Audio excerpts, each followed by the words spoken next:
Assalamualaikum warahmatullahi wabarakatuh. Perkenalkan saya Yanti dengan NIM 2301030036.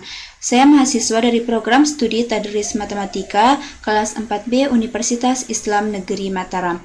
Baiklah, video ini saya buat guna untuk memenuhi tugas akhir semester saya pada mata kuliah evaluasi pembelajaran matematika yang diampu oleh Bapak Dr. Erpin Effendi MPD. Dalam video saya kali ini, saya akan membahas contoh-contoh soal pilihan ganda berdasarkan taksonomi Bloom dari level C1 sampai C6 beserta dengan pengecohnya.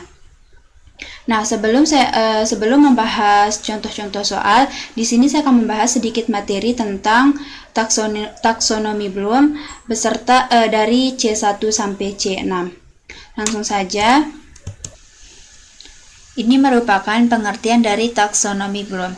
Taksonomi Bloom adalah suatu kerangka berpikir yang digunakan untuk mengklasifikasikan tujuan pembelajaran ke dalam berbagai tingkatan, mulai dari yang paling dasar hingga yang paling kompleks.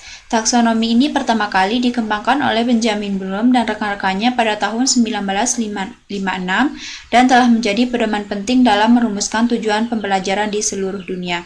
Taksonomi Bloom ini memiliki 3 domain utama, yaitu yang pertama kognitif, yang kedua afektif, dan yang ketiga itu psikomotorik. Nah, yang ranah kognitif ini lebih banyak digunakan. Dalam versi revisi oleh Anderson dan Cradwell pada tahun 2001, 6 tingkat ini mencakup mengingat, memahami, menerapkan, menganalisis, mengevaluasi, dan mencipta. Selanjutnya di sini ada tujuan dari taksonomi Bloom. Ada beberapa tujuan yang saya cantumkan. Yang pertama yaitu membantu pendidik merumuskan tujuan pembelajaran secara sistematis. Yang kedua, membantu pendidik dalam merancang pembelajaran yang sesuai dengan tingkat pemikiran siswa. Yang ketiga yaitu memudahkan evaluasi dan penilaian pembelajaran. Nah, taksonomi Bloom adalah sebuah sistem klasifikasi yang menyusun tujuan pembelajaran menjadi 6 tingkatan kognitif mulai dari C1 sampai C6 yang masing-masing mewakili keterampilan berpikir yang berbeda. Tingkatan tersebut dimulai dari yang paling sederhana hingga yang paling kompleks. Yang pertama di sini ada C1 yaitu mengingat, C2 memahami, C3 itu menerapkan, C4 itu menganalisis, dan C5 mengevaluasi, serta C6 itu adalah mencipta. Nah, tingkatan taksonomi Bloom revisi atau ranah kognitif ini memfokuskan pada aspek berpikir dan intelektual. Tingkatan dalam ranah kognitif adalah yang pertama itu mengingat, mampu mengingat fakta, istilah, dan informasi dasar. Yang kedua itu memahami, mampu menginterpretasi, menjelaskan, dan mengorganisir informasi. Yang ketiga itu menerapkan, mampu menggunakan informasi dalam situasi baru. Yang keempat ada menganalisis, mampu memecah informasi menjadi bagian-bagian dan memahami hubungan antar bagian. Yang kelima itu ada mengevaluasi, siswa mampu membuat penilaian, memberikan argumen, dan mengambil keputusan berdasarkan informasi yang tersedia. Yang terakhir yaitu ada mencipta. Siswa mampu menghasilkan ide-ide baru, membuat karya kreatif, dan mengembangkan solusi inovatif. Selanjutnya kita masuk ke dalam pembahasan contoh-contoh soal yang terkait dengan taksonomi Bloom dari C1 sampai C6. Nah, di sini ada materi persamaan garis lurus. Ini merupakan contoh soal C1 sampai C6 lengkap dengan pengecohnya. Yang di sini soal yang pertama itu tentukan mana dari persamaan berikut yang merupakan persamaan garis lurus. Di sini ada pilihannya yaitu A, B, C, D. Di sini yang pertama x kuadrat plus 3y sama dengan 7, 2y plus 3x sama dengan 4 kuadrat, akar 4y plus 2x min 8 sama dengan 0, dan yang terakhir itu pilihan opsi D yaitu y sama dengan x kuadrat plus 3. Nah, di sini kunci jawabannya itu jawaban yang benar adalah B. Kita lihat pengecoh dari yang bagian A. Nah, di sini yang pertama, siswa yang tidak memperhatikan bahwa persamaan mengandung x kuadrat, padahal untuk membentuk persamaan garis lurus, semua variabel harus berpangkat 1. Siswa terkecoh karena bentuknya menyerupai ax plus by sama dengan c secara umum. Nah, kita lihat di sini x kuadrat plus 3y sama dengan 7. Kita kan bentuk dari persamaan garis lurus itu Y sama dengan MX plus C kan. Nah, kita ubah jadi 3Y sama dengan min X kuadrat. Di sini seharusnya ada min ya. 3Y sama dengan min X kuadrat plus 7. Nah, ini salah karena ini tidak memenuhi dari persamaan garis lurus. Karena ada bentuk kuadratnya. Yang kedua itu jawaban yang benar, yaitu bagian B, 2Y plus 3X sama dengan 4 kuadrat. Kita lihat di sini, kita operasikan 2Y plus 3X sama dengan 4 kuadrat. Jadi 2Y plus 3X sama dengan 16. 4, 16. Nah, kita pindah 2Y sama dengan ini 3X pindah ruas ke kanan menjadi negatif 3X plus 16. Kita lihat, Y sama dengan negatif 3 per 2X plus 16. Ini memenuhi dari bentuk persamaan garis lurus, yaitu Y sama dengan MX plus C, di mana M-nya itu sebagai negatif 3 per 2 dan C-nya itu 16. Jadi ini adalah jawaban yang benar.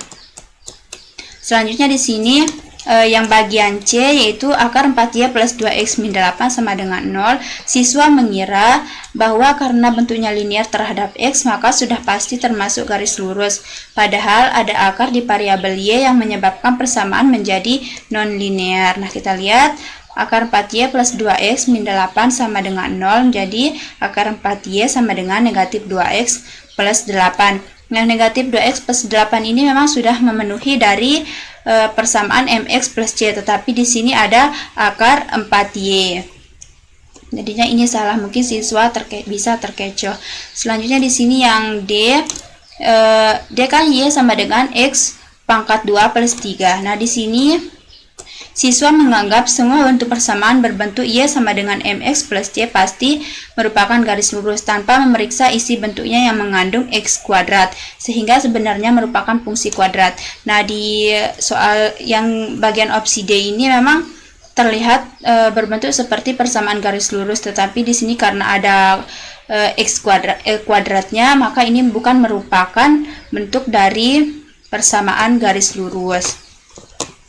Nah, selanjutnya yang sini ada soal yang kedua, atau ini termasuk ke C2, yang soal yang pertama tadi termasuk ke C1. Nah, ini contoh soal dari C2.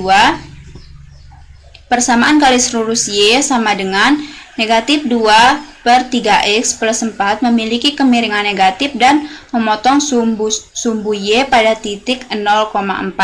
Nah, manakah pernyataan berikut yang benar mengenai garis tersebut? Nah, kita lihat. Ini jawaban yang benar adalah A. Garis turun dari kiri ke kanan dan memotong sumbu Y di titik 0,4. Kita lihat ya, diketahui persamaan garis Y sama dengan negatif 2 per 3X plus 4. Nah, gradiennya itu negatif 2 per 3, artinya garis turun dari kiri ke kanan. Nah, karena dia negatif, di sini jadinya garisnya turun dari kiri ke kanan. Nah, kita lihat titik potong sumbu Y-nya yaitu pada 4. Artinya garis memotong sumbu Y di titik 0,4. Jadi, benar yang A merupakan jawabannya. Kita lihat yang B. Garis naik dari kiri ke kanan dan memotong sumbu Y di titik 0,-4. Nah, siswa yang keliru membaca tanda gradien menganggap negatif berarti naik dan bingung tanda pada titik potong. Yang bagian C, garis turun dari kanan ke kiri dan memotong sumbu X di titik 0,-4. Nah, mungkin siswa memahami arah turun tapi menyebut turun dari kanan ke kiri. Padahal kan arah baca grafik adalah dari kiri ke kanan dan bingung tentang letak potong sumbu X. Nah, yang D itu garis horizontal sejajar dengan sumbu X dan memotong sumbu Y di titik 0,4. Mungkin siswa mengira bentuk Y sama dengan MX plus C selalu menghasilkan garis horizontal, padahal hanya Y sama dengan C tanpa X yang horizontal. Ini merupakan contoh dari C2. Selanjutnya, contoh dari soal C3. Di sini untuk nomor 3, perhatikan gambar 1 yang menunjukkan dua titik A dan B pada bidang koordinat kartesius. Nah, di sini ada gambar satunya. Di sini berdasarkan titik A dan B pada grafik, tentukan persamaan garis lurus yang melalui kedua titik tersebut. Nah, di sini titik A kita lihat letaknya pada 2,1 dan yang titik B 4,5. Kita lihat ya. Nah, kunci jawabannya itu D.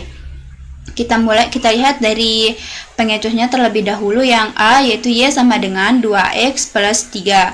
Di sini siswa bisa mengira ini benar karena gradien sudah benar yaitu 2, tapi salah menemukan nilai C. Ini umum terjadi kalau siswa lupa tanda negatif atau asal substitusi di saat menyelesaikannya. Nah, yang B yaitu Y sama dengan 3X min 3. Siswa mungkin menghitung gradien secara keliru dengan membalik selisih X dan Y yaitu 3/1 bukan 3/2. Nah, yang C, Y sama dengan X plus 1. Mungkin ini sering dipilih karena bentuknya paling sederhana dan siswa terjebak hanya dengan memasukkan satu titik tanpa memeriksa konsistensi ke titik keduanya. Nah, yang terakhir yaitu bagian opsi D. Nah, kan kunci jawabannya di sini D. Kita lihat dia benar. Kita lihat diketahui titik A tadi kan 2,1 dan titik B-nya itu 4,5. Nah, kita pakai rumus gradien. Nah, M sama dengan Y2 min Y1 X2 min X1. Y2-nya yaitu 5, Y1-nya 1, dan X2-nya 4, X1-nya 2.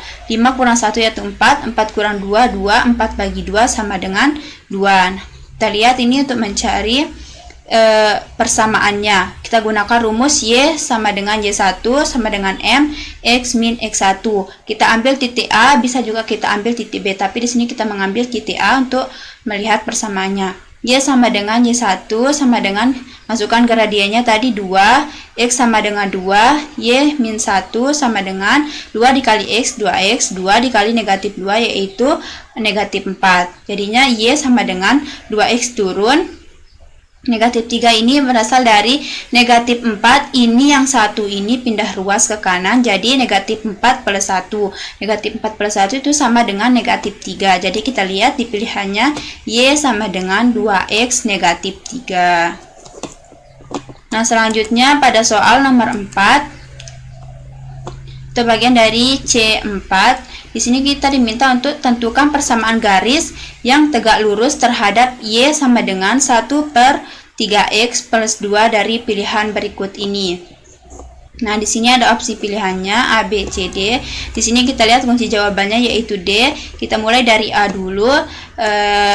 Kita mulai dari pengecohnya terlebih dahulu.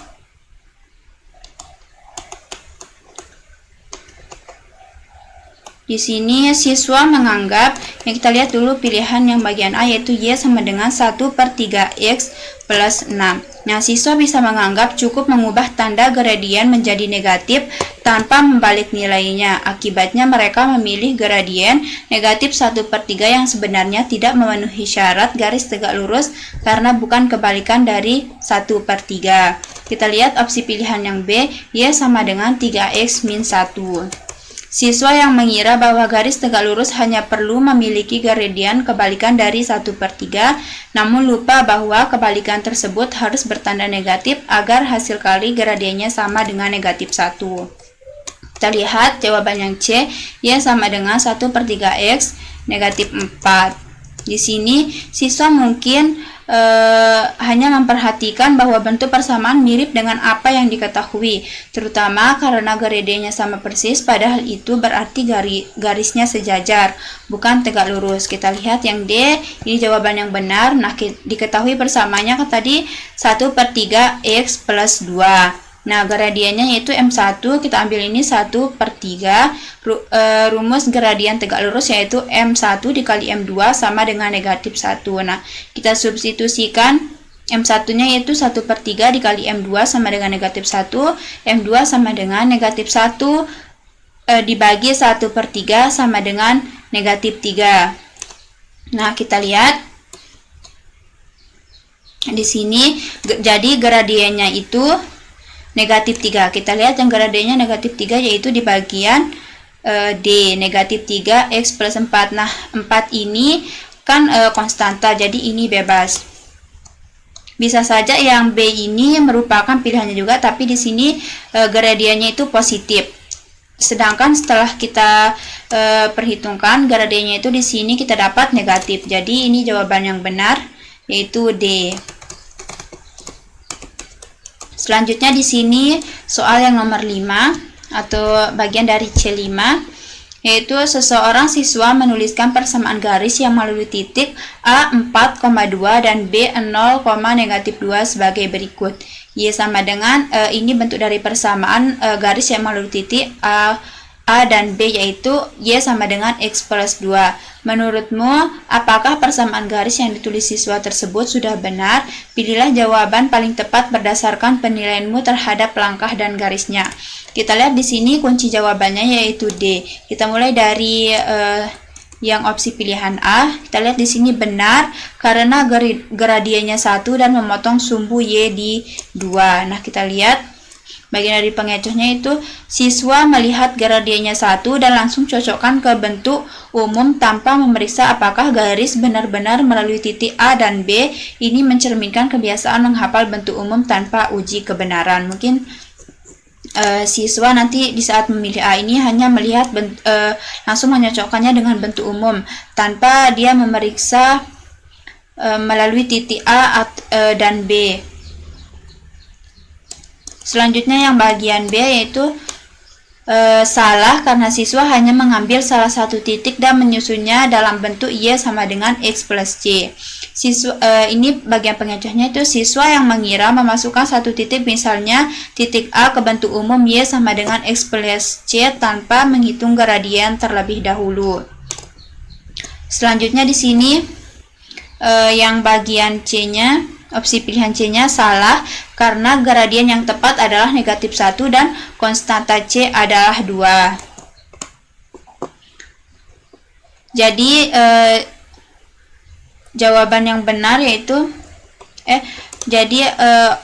pengecohnya di sini siswa yang salah hitung gradien dan langsung mengira konstanta 2 karena melihat angka 2 di soal, misalnya dari titik A 4,2. Ini adalah pengecohnya.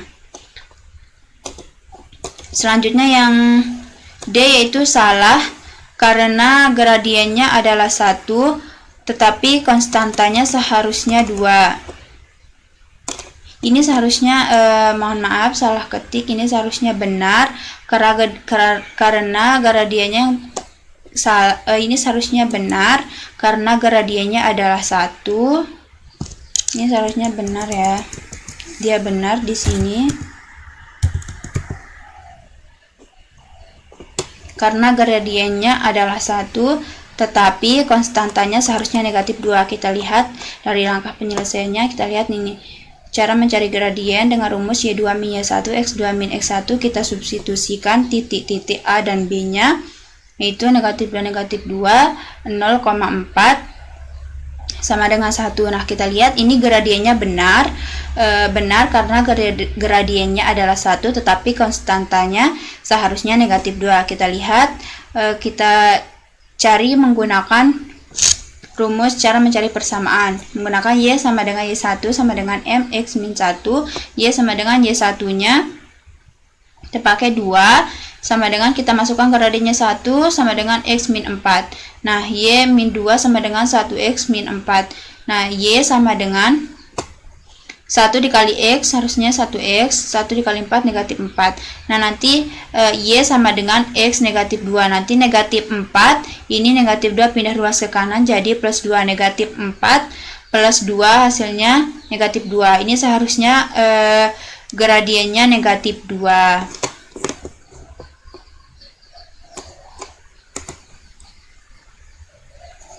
Selanjutnya soal yang nomor 6 yaitu seorang siswa diminta untuk membuat persamaan garis lurus yang melalui titik A negatif 2,1 sejajar dengan garis yang melalui titik B 0,3 dan C 4,1. Di sini opsi pilihannya itu A, B, C, D. Di sini kita lihat kunci jawabannya yaitu C. Kita mulai dari A dulu. Di sini Y sama dengan 1/2X plus 2. Nah, mungkin siswa sering menganggap sejajar itu gradien positif asal ambil angka konstan 2 karena titik A negatif 2,1. Ini bisa dikira cocok dengan konstanta plus 2 atau positif 2. Yang B, Y sama dengan negatif 1 per 2X plus 2. Ini gradiennya sudah benar, negatif 1 per 2X. Tetapi salah saat substitusi saat menghitung nilai dari C-nya. Nah, ini jawaban yang benar yaitu C.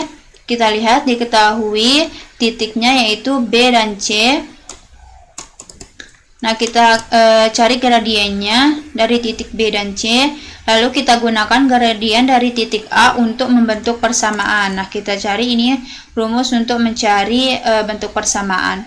Y sama dengan Y1 sama dengan M, X min X1, Y sama dengan Y1 nya itu 1, dan ini gradiennya negatif 1 per 2, X plus ini X1 nya 2. Ini seharusnya, ini kan di sini ada negatif, terus ini juga negatif, jadi negatif ketemu negatif hasilnya nanti positif. Jadi di sini Y sama dengan Y min 1 sama dengan negatif 1 dikali X, yaitu negatif 1X, negatif 1 dikali 2, yaitu hasilnya negatif 1. Y sama dengan, ini negatif 1X plus 0. Ini negatif 1, ini yang negatif 1 ini pindah ruas ke kanan, jadi negatif 1 plus 1 hasilnya itu 0. Selanjutnya di sini yang bagian D, kita lihat Y sama dengan negatif 2X plus 1. Nah, di sini siswa sering terkecoh dengan bentuk umum Y sama dengan MX plus C dan asal ambil nilai negatif 2. Karena 2 dan 4 selisihnya 2, lalu pilih 1 sebagai titik Y tanpa cek koordinat. Sekian video yang dapat saya jelaskan, kurang lebihnya mohon maaf. Apabila ada kesalahan, wassalamualaikum warahmatullahi wabarakatuh.